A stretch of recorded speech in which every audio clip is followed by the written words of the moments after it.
Welcome back to SnowRunner, guys, and today we are going to be looking at the 75 Crawler by Donron Official. Now, I'm sure there's going to be somebody out there in the comments that's going to go, oh my god, why do we need another Squarebody? And honestly, in my mind, I'm like, why not? Have you looked at the suspension under this thing, first of all? This is not your average everyday Squarebody.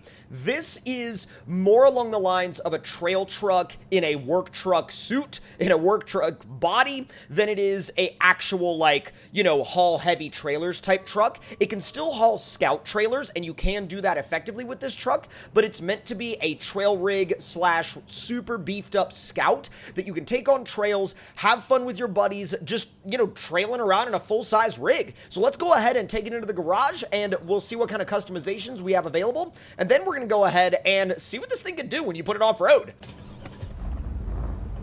Uses default in-game sounds to lower the RAM usage, and this truck also doesn't really even take up all that much space either. It's only 45 or so megabytes, which is really good for a truck like this. Obviously, it's also fully console-friendly. Now, you're going to begin with a 700 horsepower engine, and that is your only choice. Gearbox-wise, you have off-road and you have race. Now, the race tune is going to be for if you want to take it somewhere like, say, for example, the Baja track out on the desert map, or if you want to take it to maybe the stadium map and take it around the racetrack there. We're going to leave it on the off-road tune for now, and we'll use the race tune when we go to hit the bridge jump. Now, the suspension-wise, you have lift, and then you have double lift, which is essentially just it multiplies the suspension height that you already had, and you can honestly run it both ways. I mean, the base lift is going to be really good for like some realistic trail riding, and honestly, you could take it through some really gnarly stuff, even like this, but the double lift is going to be for if you want to run bigger tires. So we're going to try that and see how it goes. Now, you have two options here. You have 34s and you have 39s. The 39s definitely fill out the gap left by the bigger lift really well. And honestly, I like the fact that both of these tire sizes are tire sizes that you would realistically see on, you know, off-road trail trucks. I mean, 34 and 39. 34, not so common because honestly, at this point, you're either going to get like a 33, a 35, or a 37. And 39s are a little bit more common, but essentially at that size, you'd probably just be going with a 40 anyway. So we're going to go ahead and go with those. And then, let's see, we could do a battery-powered winch, extended battery, motor-powered winch. All of those are going to be good options. But for this build, I think we're going to go with the extended battery setup.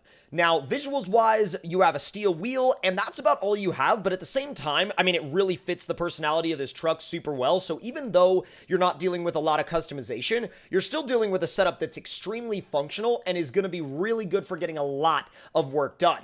Now, colors-wise, I mean, you have a full selection of just about whatever you might want, although the camera placement seems to be a bit wonky in the garage. It seems to be a little bit further down to the side than I'm used to. Maybe that was intentional, maybe it wasn't. I really don't know. I mean, if it was, ooh, it looks really good in the blue, though. It looks good in the dark green. Even the lighter green, like the brighter green, it looks good, too. What is this? It's kind of like a mustard color, like mustard yellow. I don't know. Maybe that's not exactly what it is. I like the deep red, though. The deep red is really nice. I know I find myself going with oh, it's got the GGMS buffs as well. That's sick. We're going to go ahead and throw beans on the dash, but it's nice to know that it can run the GGMS add-ons. Now, I've been finding myself going with the brighter reds a lot lately, but these deeper reds look really good, especially on some of the older trucks. Wait a minute. Does it paint the leaf springs too? Oh, I love the little axle truss in the back. Let's get a little bit of a look at the details. Now, if we go into free cam and we look under the truck here, you could see, wow, you could see actually fully detailed not only leaf springs, but shocks, the leaf spring mounts, the diff cover, the axle truss. There's a lot going on here, a lot more going on than you would assume from a truck that only takes up, you know, 45 megabytes worth of memory. That's really good. Now, let's see what kind of trailers we can actually access right off the bat in the trailer store. So let's back this thing up, get it turned around.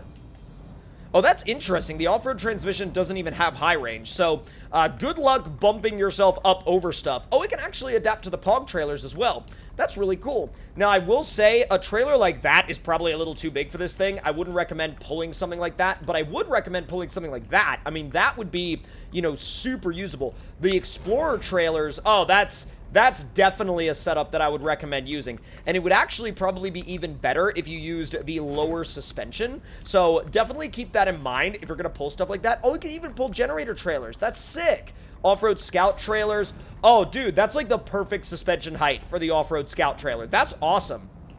I wonder how much weight that this lift kit can take, though.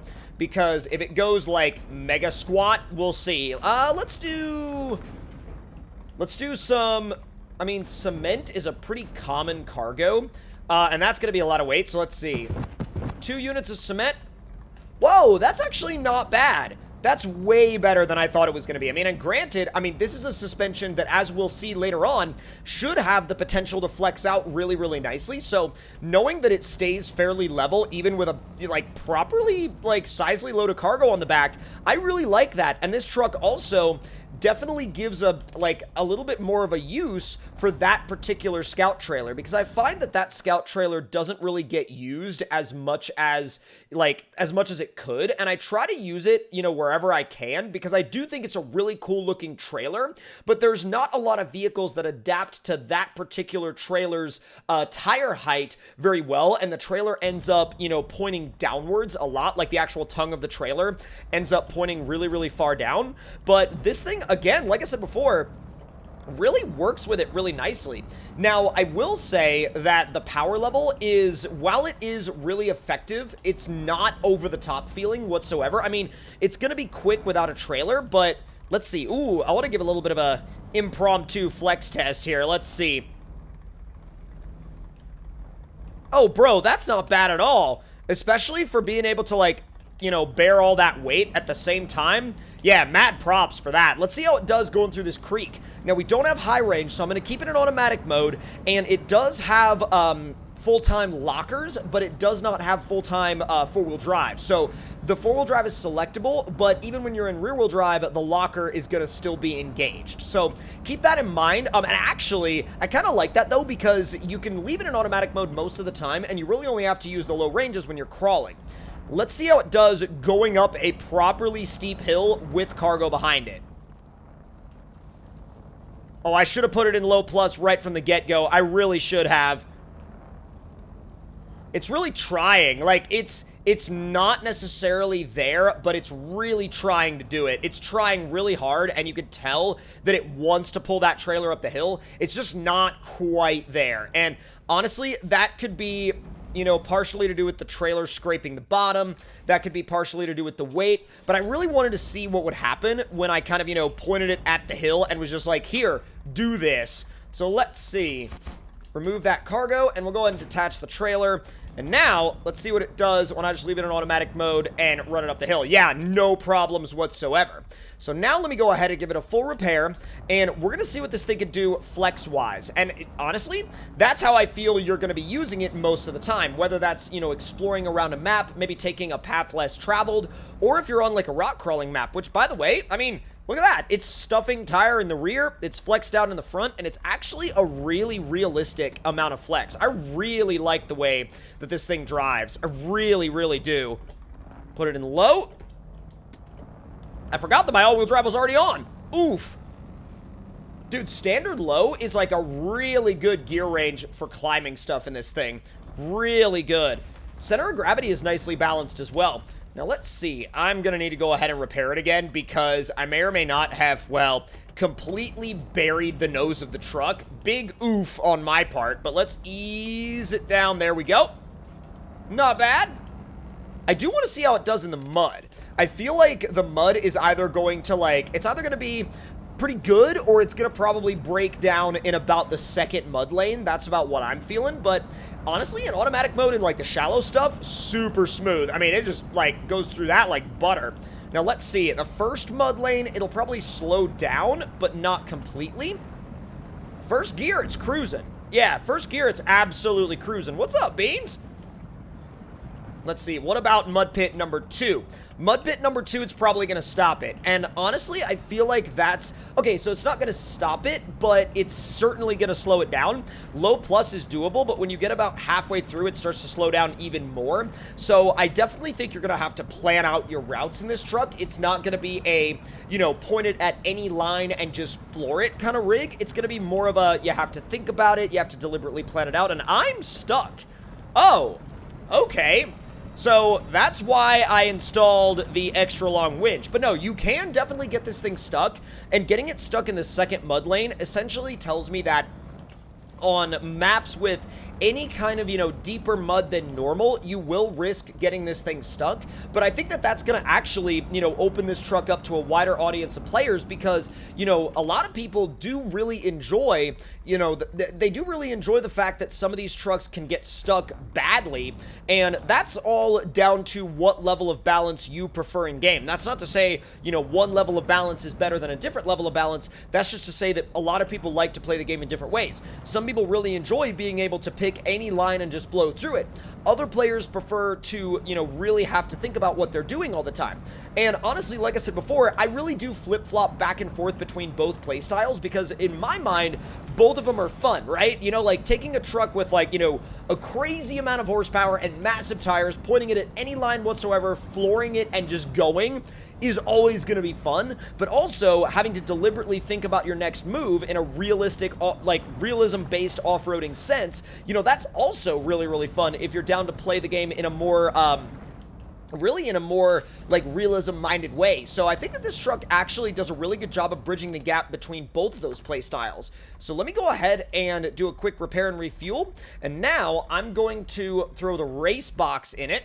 And we're going to change the time back to something not quite as gloomy.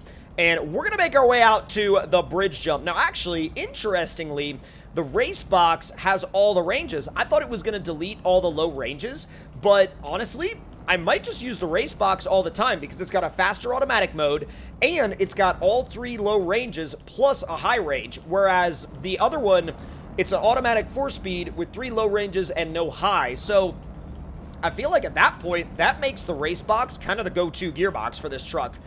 All right, Beans, let's hit the bridge jump. Am I already in... Okay, I was like, am I already in 6th? I'm almost already in 6th.